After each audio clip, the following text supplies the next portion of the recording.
Dios les bendiga, hermanos y hermanas. Espero que se encuentren muy bien. Como les comentaba, por motivos ministeriales no puedo hacer la reunión que siempre tenemos los días viernes. Sin embargo, acá les dejo el video para que usted pueda ver la clase y el contenido de esta semana, que tiene que ver con el estudio del Libro de los Reyes. Abordando este estudio, yo siempre le sugiero que revise el aula virtual para que usted pues pueda ver el video y los documentos que ahí le alojamos para que usted los estudie y también pues le sirvan en lo que usted se dedique al servicio en la obra de Dios.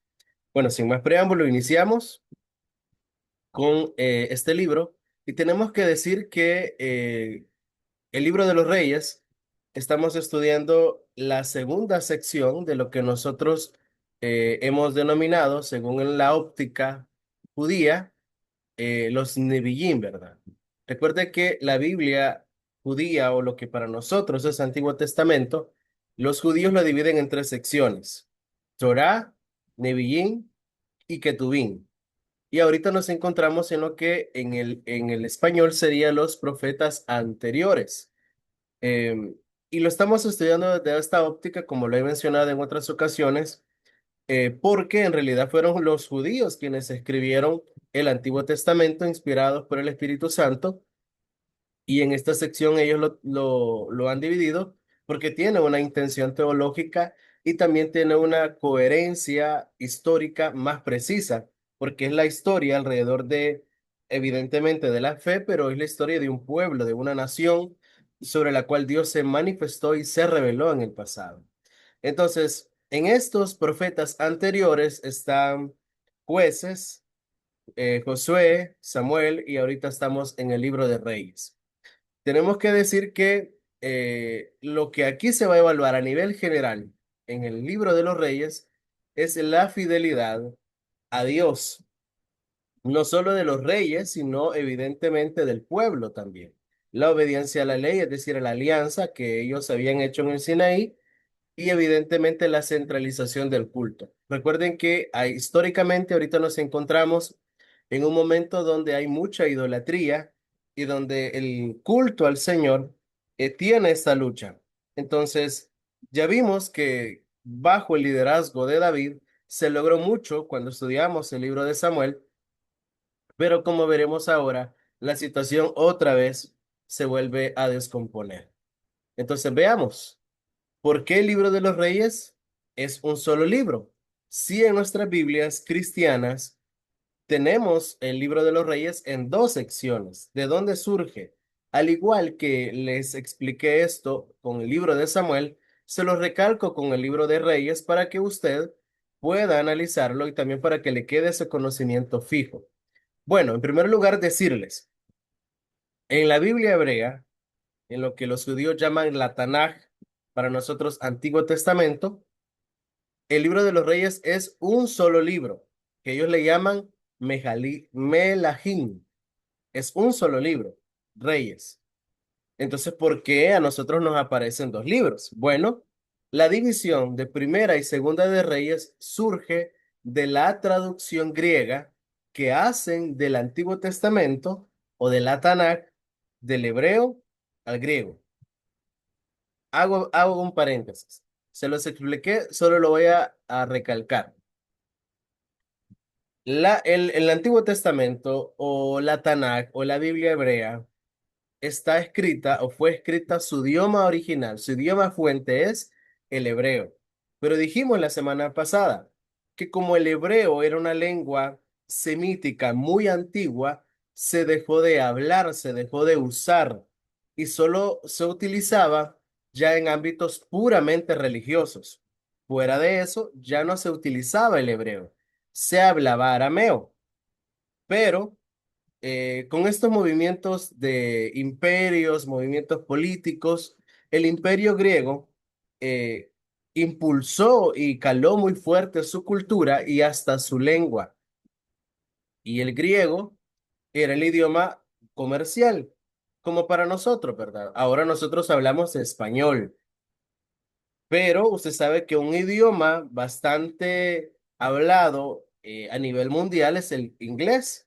Usted sabe hablar inglés y casi que en cualquier lado usted va a encontrar siempre alguna persona que sepa hablar inglés y les sirve para viajar, para comprar, es decir, el idioma inglés es casi que un idioma casi que universal, ¿verdad?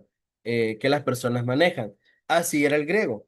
Las personas hablaban arameo y los judíos hablaban arameo y otras naciones, pero el idioma comercial, el idioma fuerte era el griego. Entonces, como el hebreo estaba dejando de usarse, ya nadie leía las escrituras en hebreo. Entonces vinieron unos judíos de Alejandría y hicieron una traducción del hebreo al griego, de una lengua que ya estaba casi muerta a una lengua que era de conocimiento casi que mundial. Entonces, de ahí nace lo que se llama la Septuaginta, que es la traducción al griego del Antiguo Testamento para nosotros o de la Biblia hebrea del idioma hebreo. Pero cuando ellos lo traducen al griego, no les alcanza el papiro donde lo están traduciendo y se quedan a la mitad, casi. Entonces agarran otro pliego de papiro y siguen copiando, traduciendo el libro de Reyes, y por eso que el libro de Reyes quedó en dos tomos. Entonces, cuando los primeros cristianos traducen la Biblia a los idiomas, en primer lugar fue al latín, pero luego fue al español, lo traducen en esos dos tomos que estaba desde el griego. Pero nosotros sabemos que los judíos escribieron un solo libro que se llama Reyes. Y ya expliqué por qué nosotros ahora lo tenemos en dos tomos, pero es un solo libro. Por eso que desde acá lo estamos estudiando así, desde un solo libro. Ahora, uno puede ver a lo largo del libro, ya sea si usted lo quiere ubicar siempre como primera y segunda de Reyes, uno puede notar que tienen un solo marco narrativo. Es decir, el libro es uno solo, porque tiene el ascenso de la monarquía, tiene la decadencia, es decir, cuando Salomón se pierde, tiene el juicio, cuando van al exilio y precisamente nos narra los primeros comienzos de ese juicio, que es el exilio. Entonces, ahí tenemos una base teológica para decir que el libro de los reyes también es un solo libro. Bueno, ¿por qué reyes? ¿Por qué se llama así el libro? Bueno, dijimos que el hebreo es melahim, o sea, así se pronuncia reyes en hebreo, melahim. Eh, el libro de los reyes enfatiza el liderazgo político, la responsabilidad espiritual de cada uno de los reyes. Y como hemos dicho, en otras oportunidades, a diferencia de los primeros cinco libros de la Biblia, que los primeros cinco libros de la Biblia surgían a partir de el nombre, ¿verdad? Surgía a partir de las primeras palabras de estos libros. En el caso de libros como Josué, como Samuel y ahorita como Reyes, el nombre, el título del libro, corresponde al protagonista principal de dicho libro. Y como en el caso del libro de los reyes, los protagonistas principales van a ser los reyes, entonces por eso se llama así, libro de los reyes. O en hebreo, Malek Malak, libro de los reyes. Entonces vea, ¿qué es lo que nos cuenta el libro de los reyes? Las sucesiones de los diferentes reyes y cómo estos desde la óptica divina, no política, no económica, porque hay muchos reyes que el Dios los va a catalogar como malos políticamente, fueron buenos, fueron gobernantes que tuvieron buenas iniciativas políticas, que crecieron mucho, que tuvieron un ascenso económico, pero como hicieron lo incorrecto delante de Dios, Dios los llama como reyes malos. Entonces, eso es lo que nos va a contar el libro de los reyes. Tenemos una estructura literaria que ubica los dos libros de los reyes, pero ya sabemos que es uno solo. Tenemos una estructura literaria. Del capítulo 1 al capítulo 11, el libro de los reyes nos va a contar sobre Salomón, que es la sucesión de David, sobre cómo él obtuvo sabiduría, fue un rey próspero, fue un gobierno bastante próspero, pero también nos va a contar su caída, su declive moral y su declive cuando él cae en idolatría. Hasta el capítulo 11 nos va a contar eso. Del capítulo 12 al capítulo 17 del segundo libro de los Reyes, vea qué salto, ¿verdad? Del capítulo 12 del primer libro de los Reyes al capítulo 12, 17 del segundo libro de los Reyes, nos va a contar cómo el reino se divide y empieza esa sucesión de reyes en ambos reinos. Entonces, el reino que David tenía y que se lo heredó a Salomón, su hijo Roboán, por una mala política, mala comprensión política, se divide. Y entonces se va a conocer el reino del norte, que era lo que se conocía como Israel, y el reino del sur, que era lo que se conocía como Judá. Y a partir de eso, en ambos reinos se nos va a contar cómo reyes fueron apareciendo, profetas, y lo que hicieron, bueno o negativo. Del capítulo 18 al 25, nos vamos a centrar solo en el reino del sur, es decir, en Judá, las reformas y la caída de Jerusalén frente a Babilonia. Entonces, eso es todo lo que nos cuenta. Si quisiéramos resumirlo en capítulos y en secciones principales, eso es lo que nos va a contar el libro de los reyes.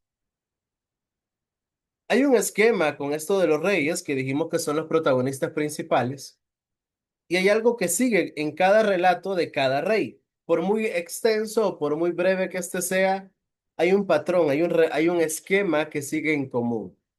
En primer lugar, en cada relato de los reyes, que nos va a contar el libro de los reyes, vamos a notar una introducción que nos va a decir quién era ese rey, cuánto tiempo gobernó y a dónde gobernó.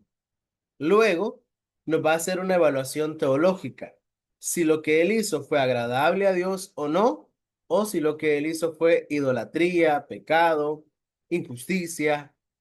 Y luego nos va a hacer narración de eventos, quizá algunos eventos principales en los que estos reyes se vieron involucrados.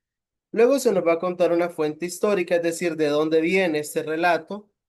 Y por último se nos va a contar la muerte y o sucesión de cada uno de estos reyes. Entonces, en cada relato, insisto, por extenso o breve que este sea, va a tener este mismo patrón. Introducción, evaluación teológica, fuente narrativa, narrativa, fuente histórica y conclusión. Estos cinco elementos los tienen todos los relatos de los reyes que nos va a contar dicho libro. Es necesario que veamos, no todos, porque son muchos, son más de 40 reyes, pero sí aquellos personajes que van destacando y que el mismo libro les da protagonismo. Indudablemente tenemos que iniciar con el personaje de Salomón. Salomón es hijo de David, hijo de Betsabé, y ahora vemos que él pide sabiduría. Si por algo nosotros los cristianos conocemos a Salomón es por la sabiduría.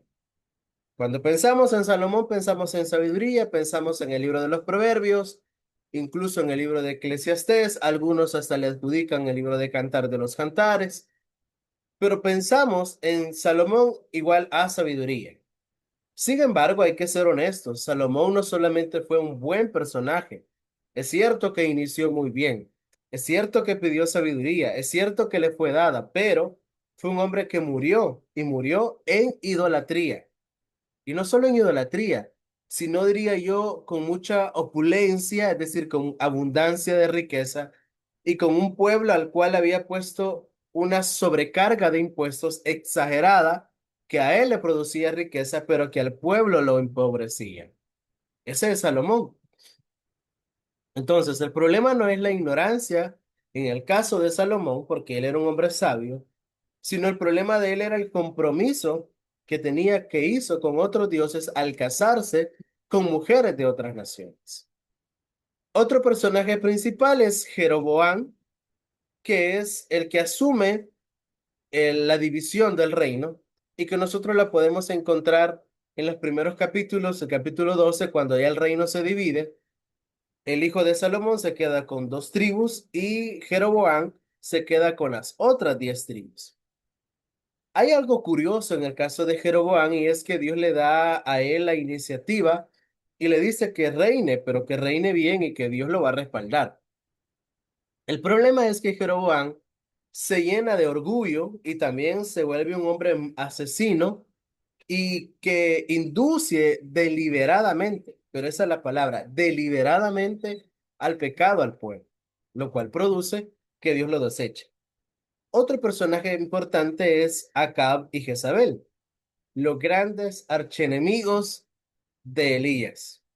Acab era uno de los reyes descendiente de esta línea del reino del sur, del norte, perdón, y Jezabel es su esposa, era una mujer cananea. O sea, desde ahí ya estaba mal el matrimonio porque se estaba casando con una mujer pagana. Entonces, ella introduce el culto a Baal porque ella es una sacerdotisa de Baal y persigue a los profetas y hay una corrupción, hay una injusticia, ahí se aprovechan de las viudas, se aprovechan de las personas, eh, hay toda un entramado de justicia y de idolatría, quizás fue uno de los peores reyes que tuvo Israel. Pero son personajes contra los cuales se va a enfrentar Elías y a los cuales Elías les va a mostrar el poder de Dios y el deseo de Dios para ese pueblo, para esa nación. Hablando de Elías, vemos que es uno de los profetas más prominentes que hizo descender fuego del cielo, quizá por eso lo recordamos, pero no solamente hace un milagro, sino que él es un profeta muy fiel, es un profeta que se enfrenta a todo por amor a Dios y que le duele que el pueblo y el rey sean infieles a Dios. Y es un hombre que Dios va a usar mucho, no solamente por hacer caer fuego del cielo, sino por otros milagros, por otras hazañas, como por ejemplo, que él dijo, no va a llover, y no llovió, como juicio, castigo, porque el pueblo estaba haciéndole infiel a Dios. Bueno, ese es Elías. Otro personaje importante a lo largo del libro de los reyes es Eliseo. Eliseo es el profeta que le sucede a Elías y que le pide una doble porción de su espíritu, de su unción. Eliseo hace, por ejemplo, de Elías se sabe que, o relatado, ¿verdad? O registrado, hay 7 milagros. Pero del caso de Eliseo se sabe, hay registro de 14 milagros. Esa es una forma del libro de los reyes de decirnos si recibió la doble unción, si recibió el doble espíritu, que lo traduce la Reina Valera. Eliseo se sigue moviendo en torno a la fidelidad a Yahvé, a Dios, e impulsa al pueblo y al rey a hacerlo. Otro personaje importante es Ezequías, el rey Ezequías, que decide confiar en Dios, que sigue el buen consejo de los profetas, se enfrenta a Siria confiando en Dios en unas circunstancias de hambre y de escasez muy terrible, pero Dios lo respalda y Ezequías sale vencedor y se postula como uno de los reyes buenos, pero uno de los reyes que confió en Dios, que era lo que Dios tanto esperaba de los reyes y del mismo pueblo. Finalizamos con 2 personajes claves, que es otro rey, Josías, que es uno de los reyes que descubre una copia del libro de Deuteronomio, según los especialistas, y que ahí donde él lee la ley, lo que el Señor esperaba y quería de su pueblo, y ese descubrirlo a Josías hace que elimine todos los centros paganos donde se adoraban a otros dioses y se le dé la centralidad a la ley, a la alianza, a la palabra de Dios en ese reino. Dios ve con mucho agrado la acción del rey Josías y lo bendice. En el caso de Joaquín, es otro rey, nos cuenta cómo él es liberado ya en Babilonia. Vemos que es llevado cautivo, matan a su pueblo, o buena parte de su pueblo, su familia, pero es liberado y perdonado. Y eso finaliza el libro con ese toque de esperanza, porque hubo un rey que fue perdonado por la misericordia de Dios habiendo los reyes sido tan malos a lo largo de la historia. De hecho, hablando de los reyes, doy un dato específico y es que de los 40 reyes, solo 8, Dios dice, fueron buenos, hicieron lo que agrada a Dios. Los otros 32 reyes de ambos reinos, sur y norte, fueron malos, hicieron lo malo delante de Dios. Y aún así, Dios tuvo misericordia de Joaquín, que fue el último de los reyes y que ya es perdonado en Babilonia. Hablemos de algunos temas interesantes que siempre lo planteo en las clases y es el tema de la arqueología.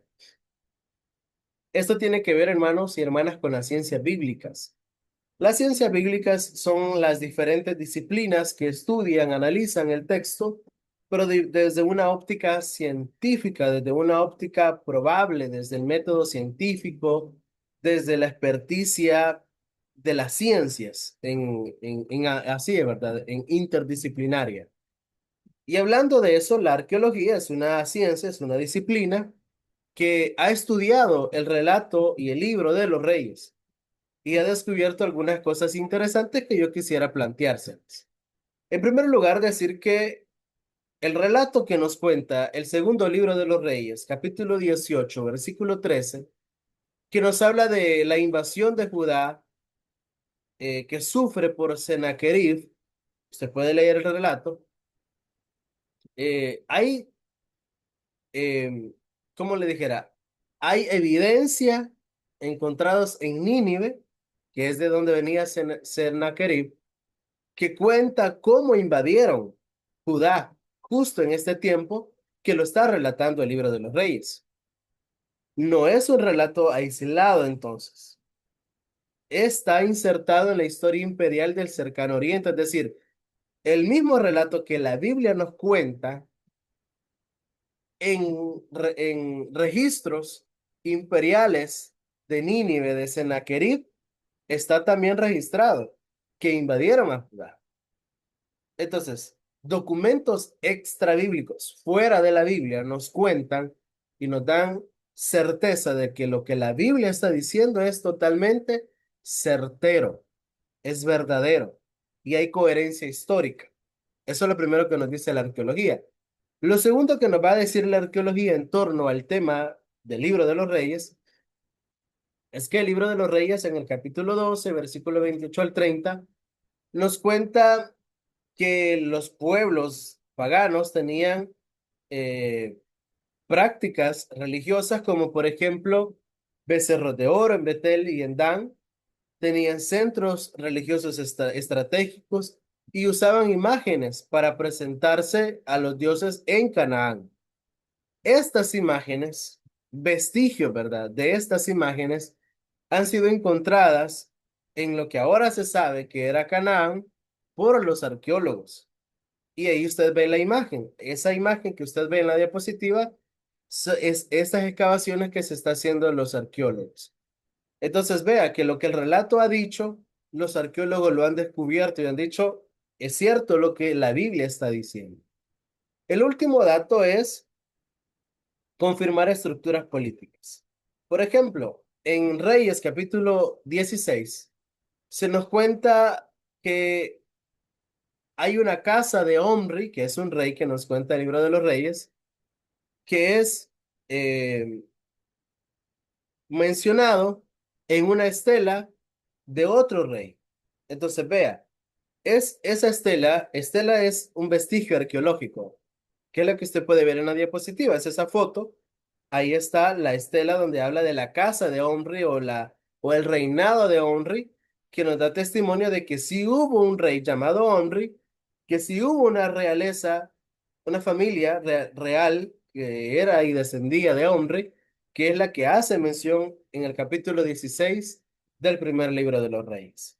Estos tres datos, hay más, pero estos tres datos importantes nos van a dar a severidad que lo que el libro de los reyes nos cuenta no es un invento, sino que tiene fuentes fuera de la Biblia que lo confirman, tanto a nivel histórico como a nivel de relato, de narrativa.